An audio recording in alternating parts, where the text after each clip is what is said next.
Gloria Mark, a professor at the University of California and a doctor in psychology, noted in American Psychological Association's podcast, speaking of psychology, that American attention spans are greatly declining. She noted a study done by her that from 2004 to, she said, 5 or 6 years before the podcast, that the average screen time attention span is greatly decreasing. That is the ability to focus on a screen before alternating to another, focusing on a singular task. It went down from 2.5 minutes to 47 seconds within that time period. This is obviously alarming, as a cognitive decline does not bode well for society, as that leads to less innovation, things like that, which impact our economy, the apparatus of our society as a whole. I think it's helpful to think about the causes of this. There are many possible causes we could think of, but the ease of access to entertainment at our fingertips, is cited as probably one of, if not the greatest contributing factor to this, according to her within the podcast.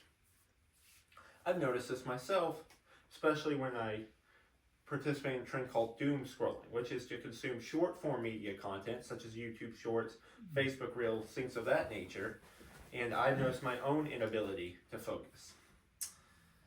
I know people who are classmates of mine who feel the need to get on their phones instead of interacting with others. But I think my best example is I know people in the academic and educational field, and they have noticed that students now need assignments, for lack of a better term, dumbed down. They need assignments to be modified to their shortened attention spans. I think it's best, and I would implore you, to substitute this activity for others which are more fruitful. Reading, for example, according to Jackson V. Wagstaff, a student at BYU University, he wrote in the Marriott Student Review that reading has been proven beneficial for cognitive abilities such as memory and focus. Along with this, he noted a personal example of his own, which his ACT score went from a 20 to a 35 after he incorporated reading into his life as part of his daily routine.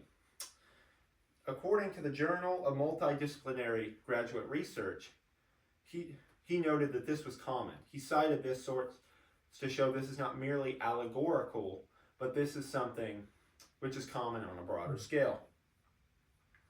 Along with this, he notes social benefits according to the American Association for the Advancement of Science.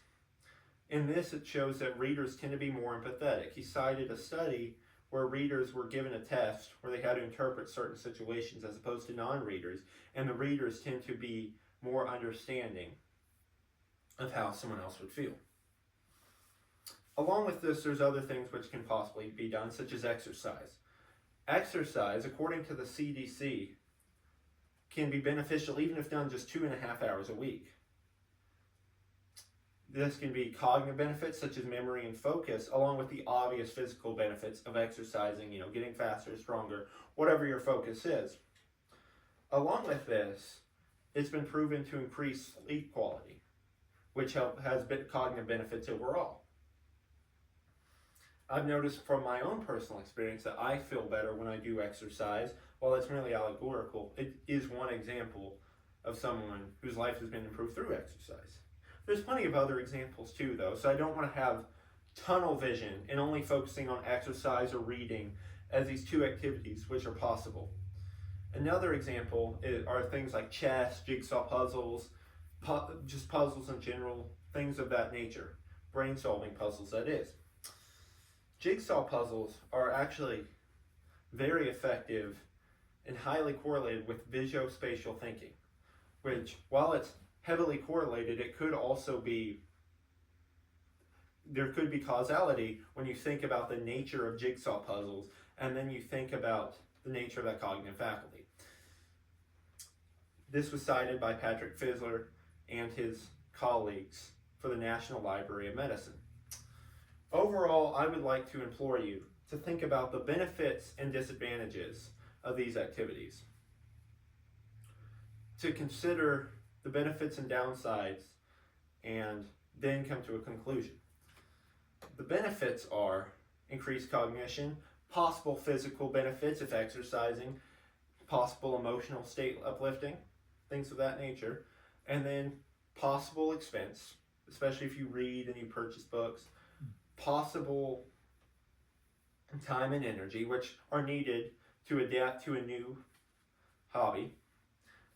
And here's what I would like to ask you. What do you value? Ultimately, do you value an ease of entertainment?